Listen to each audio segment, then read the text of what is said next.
Bismillahirrahmanirrahim. Assalamualaikum warahmatullahi wabarakatuh.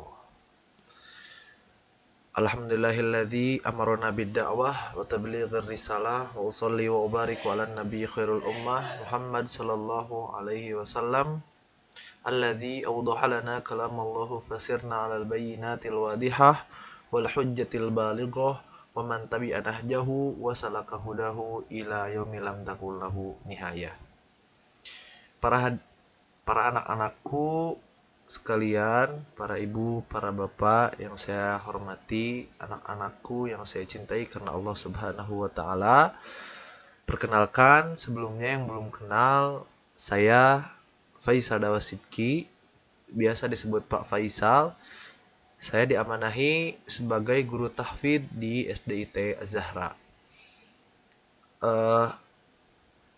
Sebelumnya, alhamdulillahirabbil alamin, puji serta syukur kita panjatkan kepada Allah Subhanahu wa taala sehingga kita bisa berkumpul dan bisa untuk berusaha terus menjadi lebih baik dari hari sebelumnya.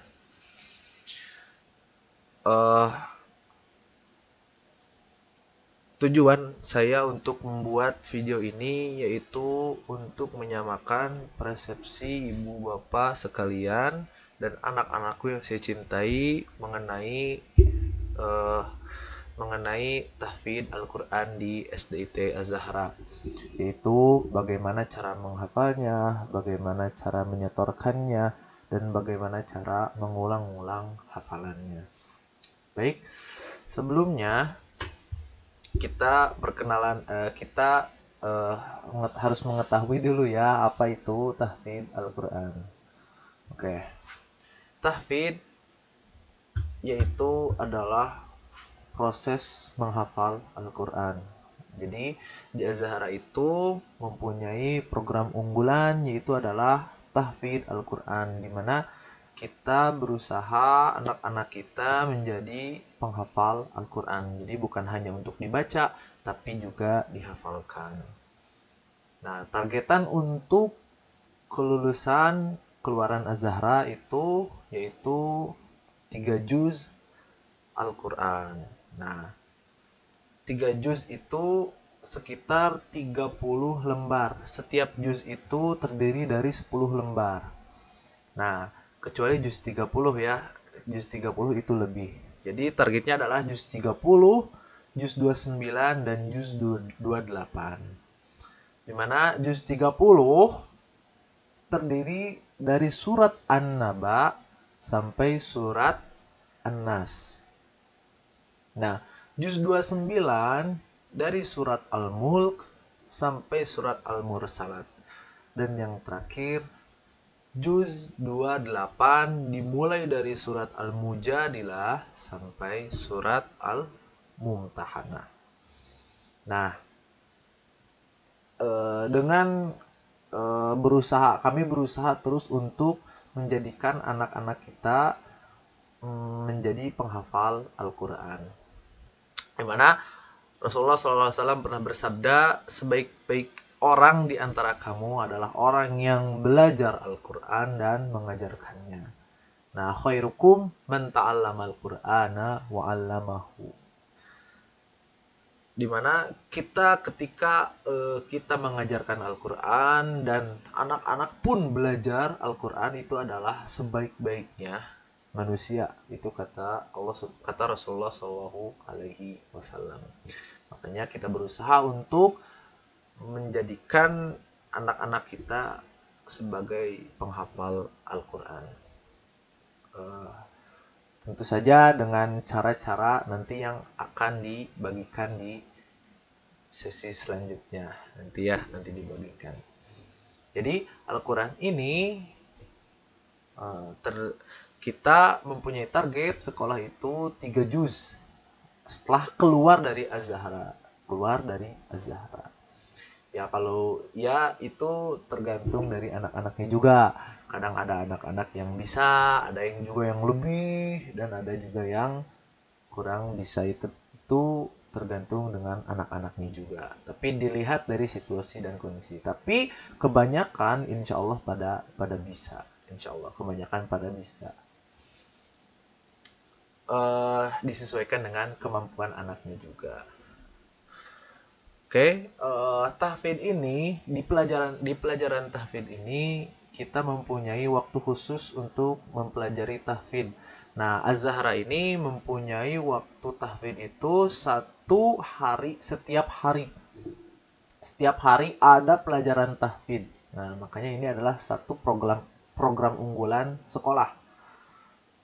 Jadi setiap hari pasti ada pelajaran tahfidz di mana anak-anak tidak pernah lepas dengan Al-Quran. Oke, tahfidz terbagi menjadi 3.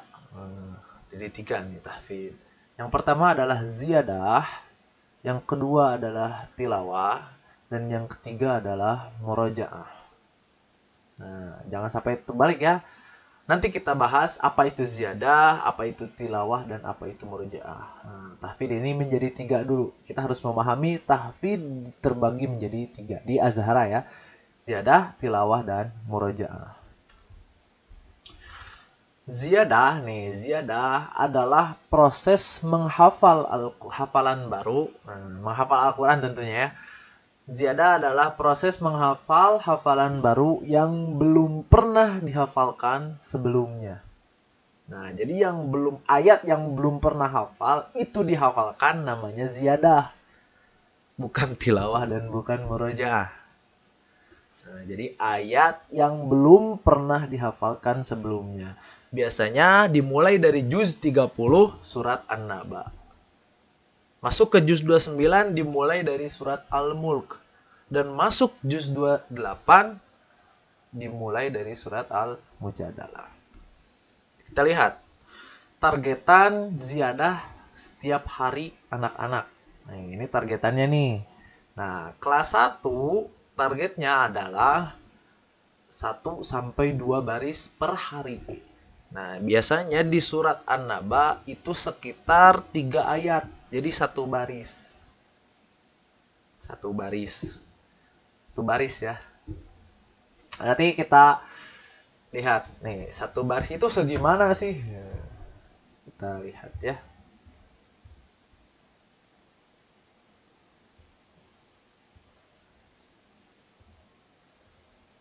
Sebentar. Maaf.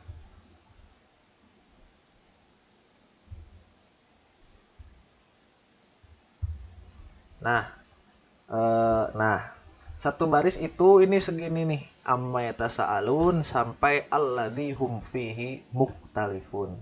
3 ayat. Nah, dalam 1 baris itu biasanya beda-beda ya. Ada yang 1 ayat, ada yang 3 ayat, ada yang 4 mungkin. Beda-beda. Yang penting kelas 1 itu targetannya adalah 1 atau 2 baris 1 hari.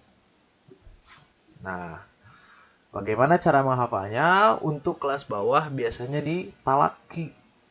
Talaki itu dibacakan oleh gurunya lalu diulang-ulang oleh muridnya. Nah, dan untuk kelas atas biasanya mereka sudah bisa menghafalkan sendiri. Kita lihat lagi. Nah, ini 1 baris. 1 baris itu lihat 1 baris. Amma yatasaalun anin naba'il azim alladzi hum fihi mukhtalifun, itu 1 baris. Dan 1 halaman itu adalah 15 baris. Nah, nanti kita akan ada ketentuan khusus untuk Al-Qur'annya, bagaimana Al-Qur'annya dan harus yang seperti apa sih Al-Qur'annya. Nah, nanti kita bahas di sesi selanjutnya. Yang penting 1 baris itu adalah 1 baris dan 1 halaman itu sama dengan 1 halaman itu sama dengan 15 baris 1 halaman. Dan 1 juz itu adalah 10 lembar. Nah, hafal ya insyaallah ya. Mungkin ada yang pusing. Tapi nanti kita bahas secara detail. Kelas 1 itu 1-2 baris. Kelas 2 sama 1-2 baris. Kelas 3 itu minimal 2 baris. Kelas 4 itu 2 setengah baris, kelas 5 juga sama 2,5 baris, dan kelas 6 itu 3 baris. Ini adalah targetan utama anak-anak. Tapi dilihat dari kemampuan juga. Jadi misalnya kelas 4, aduh gak mampu nih satu hari 2,5 baris. Tapi pada mampu rata-rata ya. Aduh gak mampu, tapi nggak apa-apa. Pak, satu baris nih misalnya setelah subuh, nanti dicicil habis maghrib lagi gitu, nanti dicicil lagi, itu tidak apa-apa. Yang penting setiap harinya dia menyetorkan ziyadah sebanyak 2,5 baris untuk kelas 4. Untuk kelas 1 baris. Oke, itu ziyadah ya. Nah, ziyadah ini disetorkan setiap hari kepada guru tahfidnya masing-masing. Misalnya ada guru tahfidnya bersama Bu Rom, maka disetorkan lewat Wapri atau lewat langsung pribadinya Bu Rom, bukan di grup ya. Disetorkan setiap hari melalui VN dan dikirim bukan di grup, akan tetapi langsung Wapri WA pribadi melalui guru tahfidz masing-masing. Nah, jadi langsung dikirimkan ke kontak tahfidznya, bukan lewat grup khusus untuk tahfidz. Selanjutnya adalah tilawah. Nah, tilawah adalah proses membaca Al-Quran atau Iqra. Nah, biasanya anak-anak itu, khususnya kelas bawah, kelas 1, kelas 2, kebanyakan masih pada Iqra. Jadi, jangan dulu membaca Al-Quran sebelum Iqra-nya selesai. Nah, jadi Iqra dulu. Baru habis itu masuk ke Al-Quran. Ini proses membaca. Jadi hanya membaca ya, nggak menghafalin, membaca. Biasanya Iqra 1 hari 1 halaman. Kelas 2 sama 2 halaman. Kelas 3 5 halaman. Kelas 4 10 halaman. Kelas 5 20 halaman. Dan kelas 6 20 halaman juga. Ini untuk tilawah. Jadi membaca, bukan menghafal.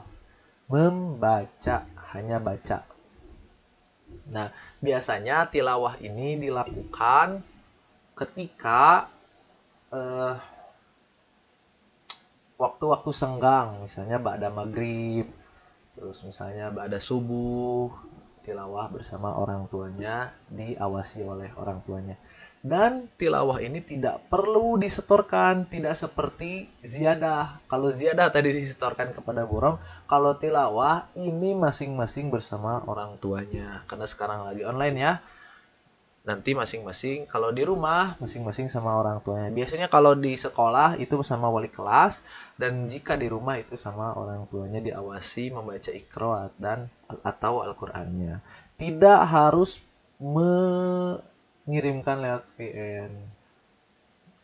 Ini ditulis saja di mutabaah yang telah diberikan oleh sekolah. Jadi ditulis saja di mutabaahnya. Hari ini Iqra 1, Iqra halaman 1 sampai 2 misalnya. Besok 2 sampai 3 gitu, dan seterusnya. Itu ditulis saja, nanti dikumpulkan setiap akhir bulan. Mutabaahnya itu biasanya dikumpulkan setiap akhir bulan. Nah, itu tilawah ya, proses membaca Al-Qur'an atau Iqra. Selanjutnya adalah murojaah. Nih, murojaah yang ketiga, murojaah. Maaf, salah.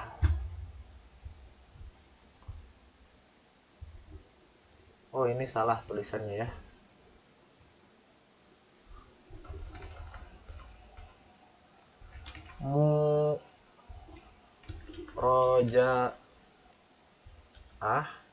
Murojaah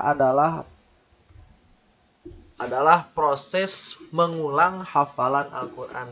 Nah, murojaah ini adalah proses mengulang hafalan yang telah dihafalkan. Paham nggak? Murojaah adalah proses mengulang, diulang-ulangi agar tidak lupa hafalan Al-Qur'an yang pernah dihafalkan. Jadi, yang belum pernah dihafalkan terus dihafalkan itu namanya ziyadah.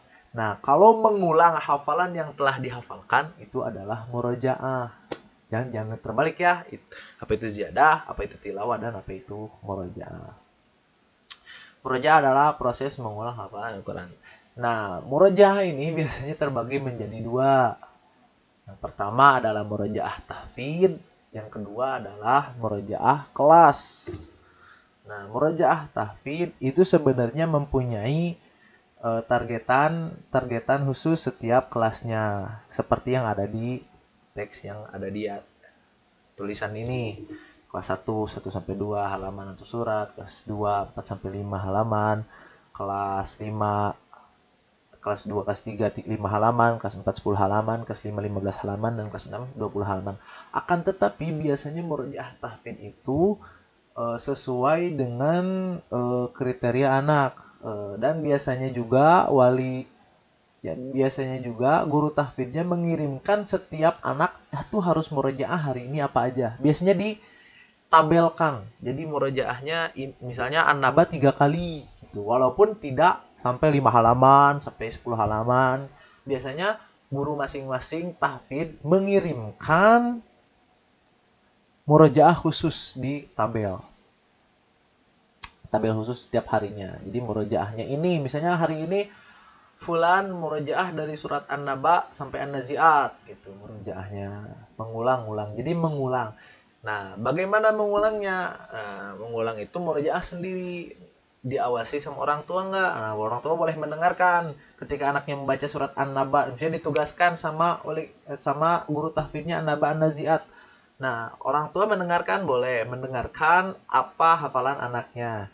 Sampai murojaah, sok murojaah. Nah, orang tuanya misalnya sambil masak, sambil ngapain, ngedengerin anaknya membaca murojaah, mengulang hafalan yang telah dihafalkan. Misalnya An-Naba sampai An-Nazi'at, baca, ayo baca.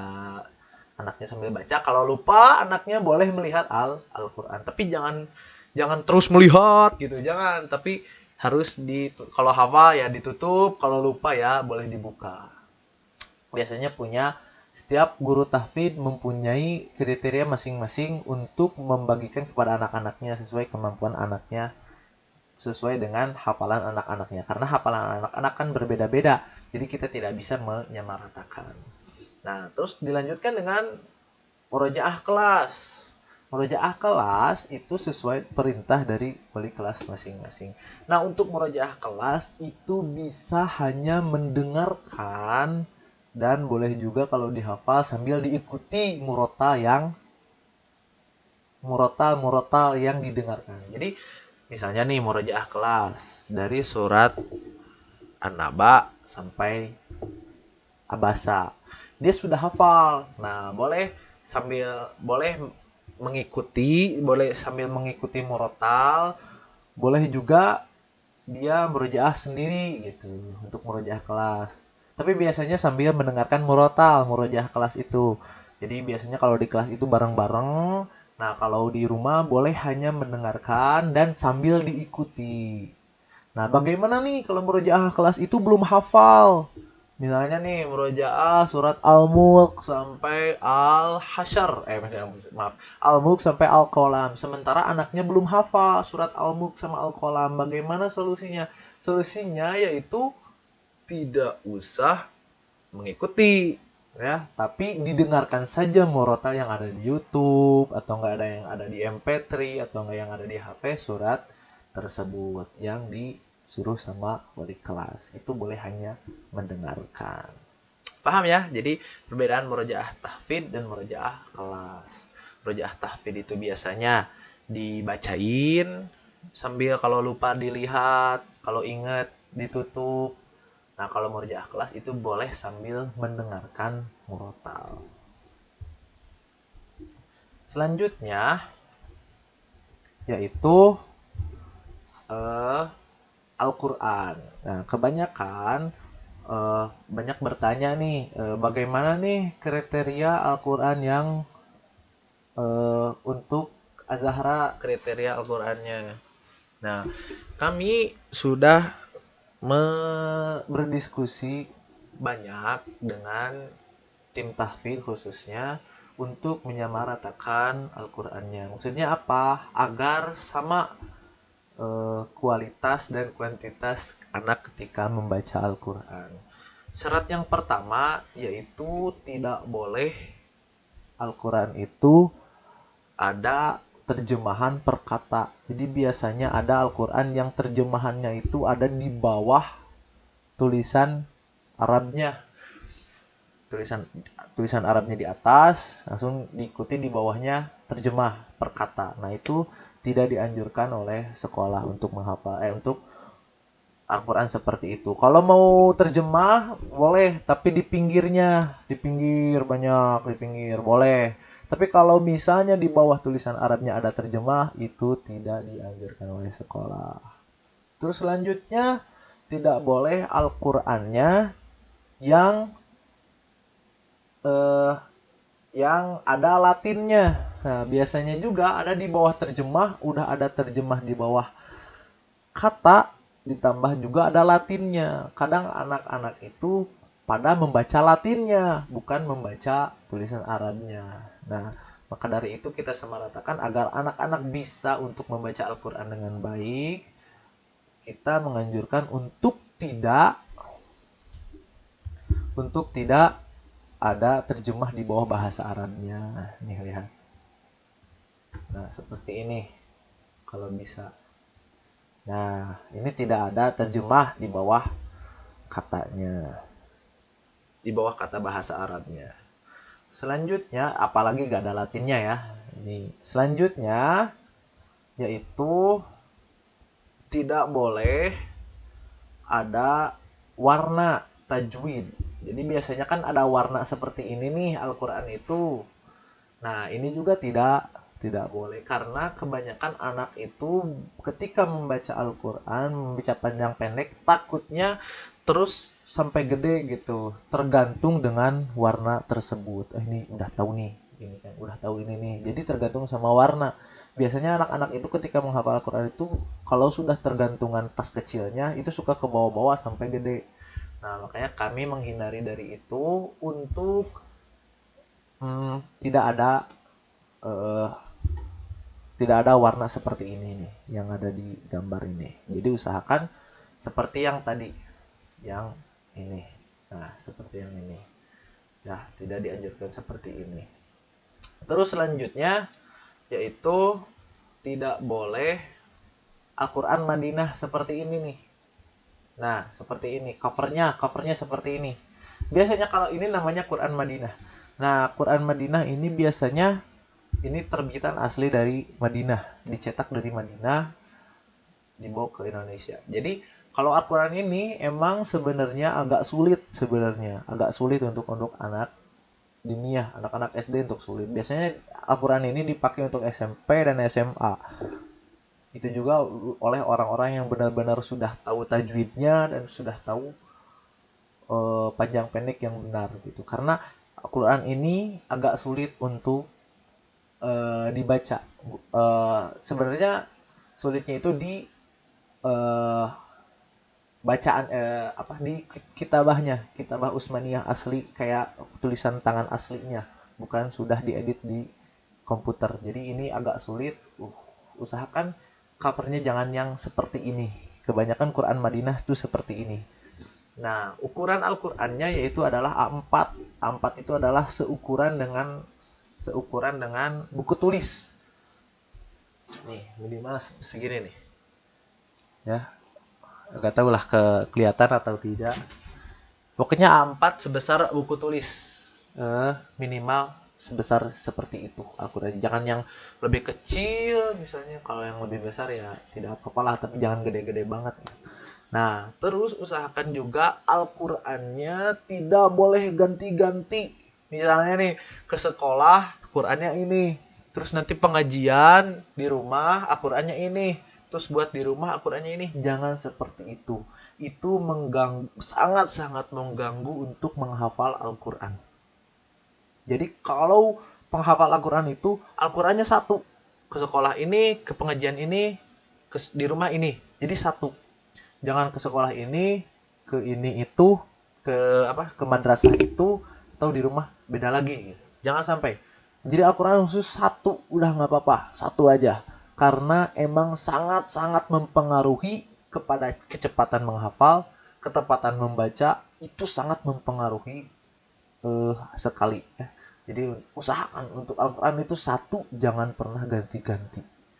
Nah, kalau misalnya saya nggak punya pak gitu di rumah, terus mencari juga nggak ada, insya Allah sekolah menyediakan, insya Allah. Jadi boleh nanti konfirmasi kepada gurunya masing-masing, pada guru tahfidz atau guru wali kelasnya masing-masing. Kalau misalnya nggak ada Al-Qur'annya, susah mencari, ya sudah di sekolah menyediakan insya Allah.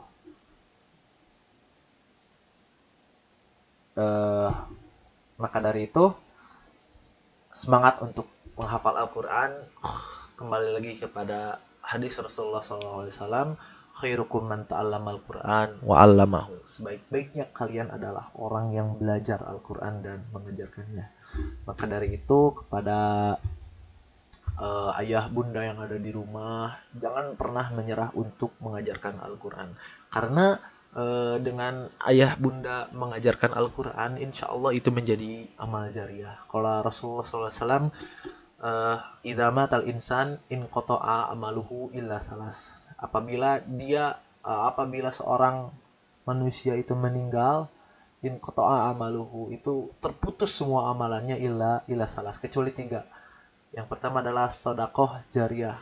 Sodakoh jariah yang mensodakohkan, misalnya untuk masjid, untuk yatim, untuk mensodakohkan hartanya untuk sebagian kaum muslimin, sodakotin jariah.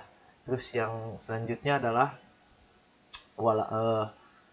amalun yang tafa'u bihi, yaitu amal yang bermanfaat bagi orang lain. Ketika orang tua, ayah bunda mengajarkan anaknya menghafal Al-Quran, misalnya Bismillahirrahmanirrahim. Nah, ketika anak itu hafal gara-gara bunda atau ayah, insya Allah setiap anak membaca Bismillahirrahmanirrahim, pahalanya sampai kepada ayah bunda sekalian. Walaupun ayah bunda misalnya sudah tidak ada, walaupun ayahnya sudah tidak ada, ibunya sudah tidak ada, ketika anaknya membaca Bismillahirrahmanirrahim gara-gara orang tuanya, berarti pahalanya terus mengalir walaupun sudah meninggal.